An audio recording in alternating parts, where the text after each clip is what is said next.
west-northwest ng Lawag City. Ito na po yung location, 285 kilometers per hour. And then mapapansin natin sa pagitan ng Martes hanggang Miyerkules, halos pahilagang magiging pagkilos.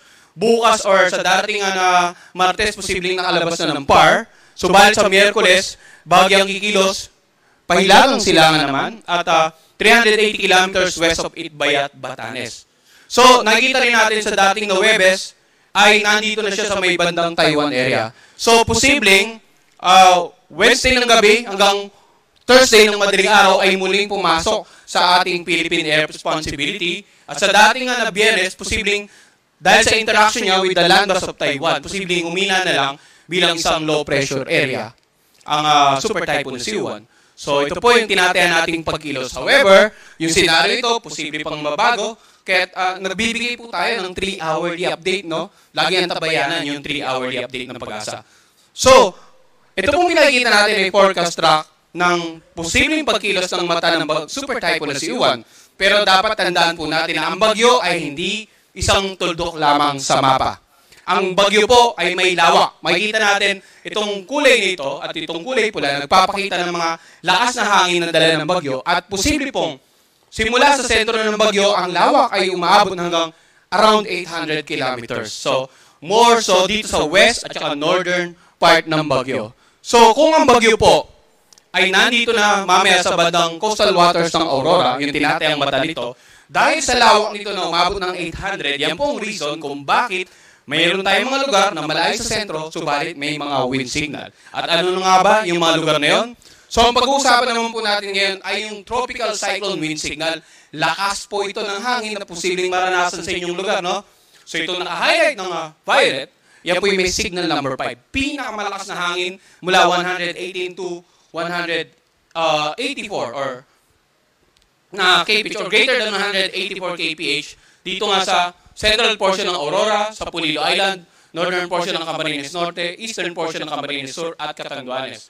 Samantala, signal number 4, dito nga sa southern portion ng Isabela, Quirino, eastern portion ng Nueva Vizcaya, natitirang bahagi ng Aurora, sa lalawigan ng Nueva Ecija, dito sa easternmost portion ng Pampanga, northern eastern portion ng Bulacan, northern eastern portion ng Quezon, natitirang bahagi ng Camarines Norte at Camarines Sur, northeastern portion ng Albay. So yung areas na naka-highlight po ng red, signal number 4, and then itong purple, signal number 5. Samantala, signal number 3 sa lugar na naka-highlight ng orange.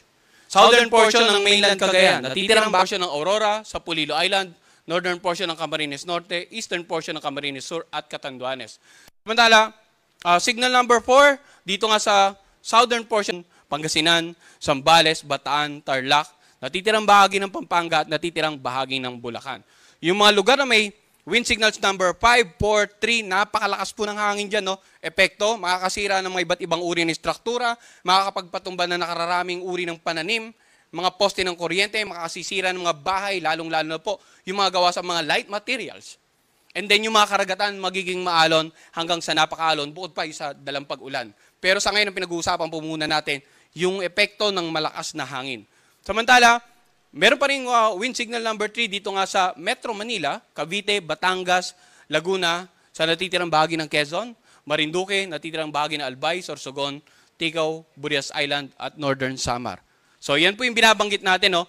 Ang projected movement natin ng mata patungo ng Aurora, pero dahil sa lawak ng bagyo na umabot hanggang 800 kilometers mula sa sentro, yan ang reason kung bakit napakarami pong lugar na may wind signal. Samantala sa lugar na naka-highlight ng yellow, wind signal number 2 po, natitirang bahagi ng Cagayan kasama ang Babuyan Island, natitirang bahagi ng Apayao sa Ilocos Norte, Occidental Mindoro kasama ang Lubang Island, Oriental Mindoro sa Romblon, dito sa may bandang Masbate, Eastern Samar, Biliran, dito sa Northern Central portion ng Leyte. At wind signal number 1 naman po sa mga lugar na naka-highlight ng light blue. Ito po yung Batanes, and then Calamian at Cuyo Island, sa natitirang bahagi ng Leyte, sa buong Southern Leyte, sa Bohol, Northern Central portion ng Cebu, kasama nga yung Bantayan at Camotes Island, Northern Central portion ng Negros Occidental, Northern portion ng Negros Oriental. Wind signal number 1 din dito sa may bandang Guimaras, Iloilo, Capiz, Aklan, Antique. Dinagat Island, Surigao del Norte, Northern portion ng Agusan del Norte, Northern portion ng Surigao del Sur. So sa mga lugar na may wind signal number 1 naman po, inaasahan yung mga pag-ulan at paminsan-minsan pagbugso ng hangin. Subalit, may posibilidad po, no? So sa ngayon, ganito yung arrangement natin ng wind signal. Yung concentration ng malakas na hangin ay nasa kanlurang bahagi. Subalit, asahan po natin na dahil na patuloy na pagkilos hanggang sa pagtawid ng bagyong si Super Typhoon Uwan, mas dadami pa po yung mga lugar na may wind signal number 543. Ma-upgrade yung mga existing wind signal natin. Kaya antabayanan po natin yung update ng Pag-asa. Now, may mga lugar na walang wind signal, yung hindi nasasakupan ng bagyo, pero posible pa rin makaranas ng mga pagbugso ng hangin. No? Ngayong araw, yung natitirang bahagi ng Palawan, natitirang bahagi ng Visayas at Mindanao, yung mga lugar na walang wind signal, posible rin makaranas ng pagbugso ng hangin. Bukas, yung ilang bahagi po ng Luzon at natitirang bahagi ng Visayas, and then sa darating na Martes, yung nakararaming bahagi ng Luzon. Kasi nakita natin kanina, no, by Tuesday, posibleng totally nakalagpas na ito ng ating air responsibility at halos wala ng wind signal. Ganun pa man, asahan pa rin yung mga pagbugso ng hangin sa nakararaming bahagi ng Luzon. Ngayon, ang pag-usapan naman po natin yung dami ng pag-ulan. Kanina po yung pinakita natin na mapa na may color coding, yun po yung mga lugar na may wind signal. Pag sinabi natin wind signal, lakas ng hangin na mararanasan sa inyong lugar. In terms of pag-ulan, yung color coding naman na pinakikita natin, yung dami ng babagsak na ulan, possibly sa inyong lugar. Pansinin natin, no, karaniwan ng kulay pula, yung more than 200 millimeters of rain, nasa kanlurang bahagi. Yung malapit sa Bicol at dito nga sa eastern section ng Northern Central Luzon. Sapagkat, inaasahan natin na simula ngayong araw hanggang bukas, approaching at tatawid yung bagyo. Kung kaya't, yung mga lugar na may more than 200 millimeters of rain, yung nakararaming bahagi po ng Northern Central Luzon, Southern Luzon. And then, 100 to 200 millimeters of rain, natitirang bahagi ng Northern and Central Luzon, ilang bahagi po ng Southern Luzon, at maging ilang bahagi ng Visayas area. And then yung yellow, 50 to 100 millimeters of rain. Ngayon, ano nga ba ibig sabihin nito? Inaasahan po natin sa ganyang karaming pag-ulan, nandyan yung banta ng mga pagbaha sa mababang lugar. Pagbaha sa mga komunidad na malapit po sa ilog, dahil may tendency sa patuloy na pag-ulan, either umapaw yung level ng ilog sa inyong lugar at magdulot ng pagbaha sa mga katabing komunidad, or maaaring yung mga pag-ulan naman sa karatig lalawigan, magpataas ng mga level ng ilog doon, and then nagkataon yung pinakang outflow ay papunta naman sa ilog sa inyong lugar. So dapat aware po tayo doon. And may mga hazard map po ang ating local government, ang ating local disaster risk reduction managers na reference para po ma-evacuate natin yung mga kababayan natin na nakatira sa mga flash flood prone areas. Samantala, yan pong pag-ulan na yan, inasa natin ngayon hanggang bukas ng tanghali. Bukas naman ng tanghali hanggang sa darating na Martes ng tanghali, mapapansin natin yung pag-shift ng maraming pag-ulan mula sa kanlurang bahagi or silangang bahagi patungo sa kanlurang bahagi ng Luzon, sapagkat by this time, Tuesday, inaasahan natin na nasa West Philippine Sea na yung tinatayang sentro ng Super Typhoon Uwan. So yung kulay pula, more than 200 millimeters of rain dito nga sa La Union at Benguet.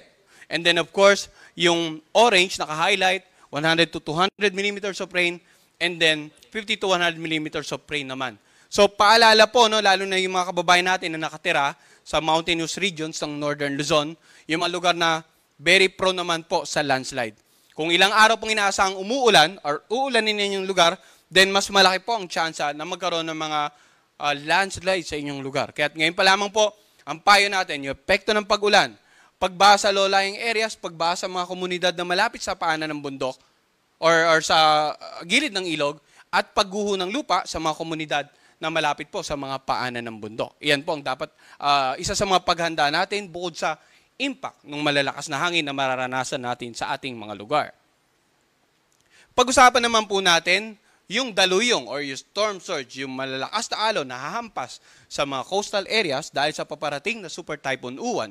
So, yung storm surge natin, the next 48 hours, simula ngayon, bukas, and then Martes, malaki ang concentration ng matataas na daluyong, more than 3 meters of rain sa mga coastal areas na naka-highlight ng red.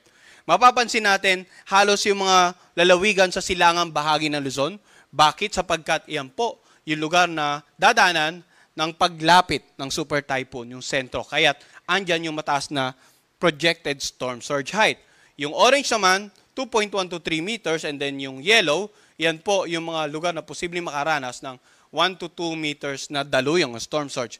Ang storm surge or daluyong, ito yung paghampas ng malalakas na alon, matataas na alon sa mga coastal areas.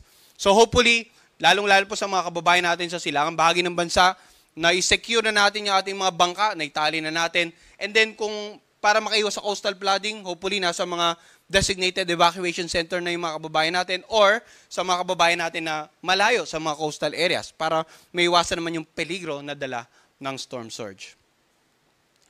At dahil din sa bagyong si Super Typhoon si Uwan, may tinatawag po tayong nakataas na gale warning. Ito naman yung kaninang pinag-usapan natin storm surge, yun po yung mga lagay ng pag-alon sa mga coastal areas, yung malapit sa dalampasigan.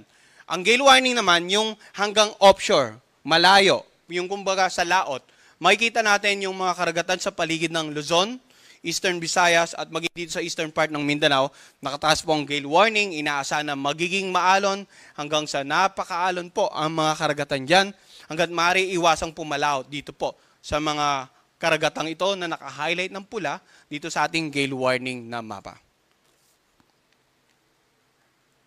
At dahil po sa Super Typhoon si Uwan, patuloy tayong nagpapaalala sa ating mga kababayan, lalong-lalo po dito sa Luzon, Visayas, and northeastern part of Mindanao, na patuloy na magantabay sa 3-hourly update ng Pag-asa, sapagkat kung ano man po yung maging pagbabago sa pagkilo, sa intensity, agad-agad po nating ilalagay sa ating dokumento para po mabigyang kaalaman yung ating mga kababayan, yung ating mga decision makers, at kung magkakaroon ng adjustment. But hopefully, sa ngayon po, ilang araw na tayo nagbibigay ng babala, secure na po yung mga kababayan natin sa nakararaming bahagi ng Luzon, Visayas at ilang bahagi ng Mindanao na maapektuhan.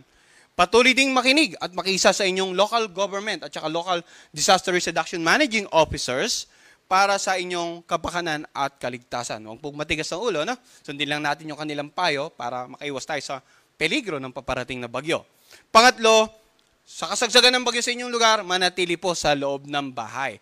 Or kung nasa designated evacuation center tayo. Iwasan po nating lumabas sapagkat bukod sa peligro na dala ng matataas na possible storm surges sa coastal area, yung malalakas na hangin nga pwedeng makapagpatumba ng ilang type ng structures at maging magdulot ng di maganda kung tayo po ay nasa labas ng ating bahay or evacuation centers sa kasagsagan ng bagyo.